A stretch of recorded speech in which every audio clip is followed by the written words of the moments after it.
years? Right? Well, you're not the best example I have. I got to admit that. That's not a problem. Actually, we're going to talk about it. Right? Lying with the data is not common. Right? Well, and the idea is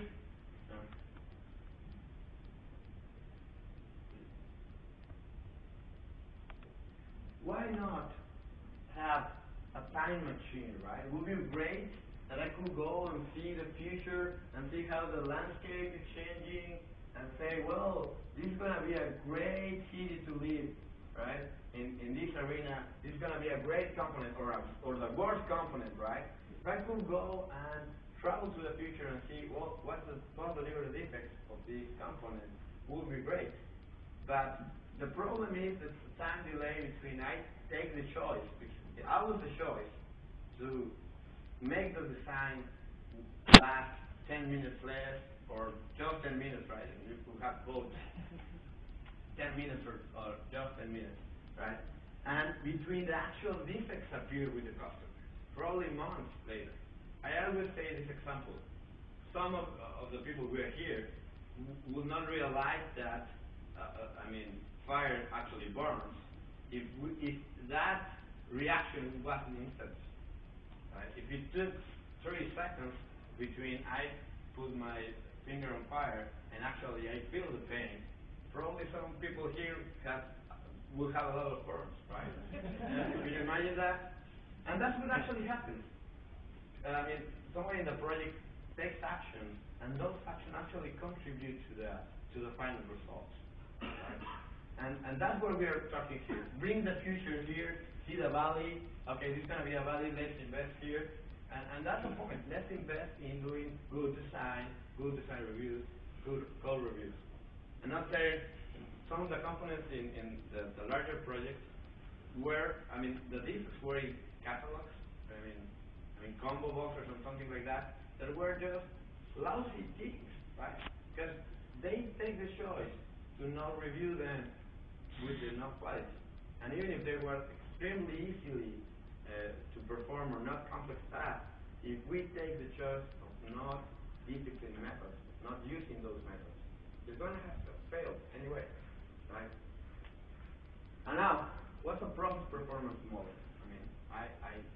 I used to be a CMMI guy, right? I lead implementations in SoftTech for several hundred people, and what in SoftTech used to do with CMMI is the same approach, not having those process descriptions that nobody uses, but implementing, training, make people realize what they are doing and make their work visible, right? That's the approach we take, and I think the way in GSP2. But let's have a process performance model is like a crystal ball, right? And what's the easier crystal ball you could have? A turkey, right? A turkey thermometer, right? If you know that at least when they get to some degree, anybody knows the number? No cookers here? We are already in Thanksgiving almost, right? 700. Well, that's the temperature the bean should have, right? And that's what we're expecting with this. We do the thermometer and understand what's happening. It's the simplest way I could explain it. That's the process performance model in the CMMI way, and that's what we're something similar what we're looking here, right? That when I make the actions, my reactions are instant, and I could take some feedback on what's happening, right? Questions here? Next. Cool. Now, the best of both worlds, right? The iPhone for me is the best of that phone, mobile phone, and the iPhone, right? So you got the best from both worlds, and that's exactly what we're looking at this in SoftTech with TSP. Having high maturity, right, meaning high performance. Because you can be a high maturity company, even a real one, right, not a fake one, but a real one, even a real one, and not having high performance. Because you just not get to the last level, to the last detail that needs to be done in order to make it happen. So what we aspire to do, and we have implemented in the TSP team, is our iPhone versions, right? Because we have CMMI compliant processes.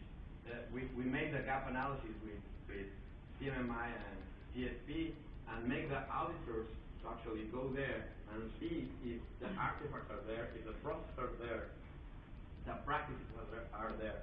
And the most important thing is that individual thinking differently, right?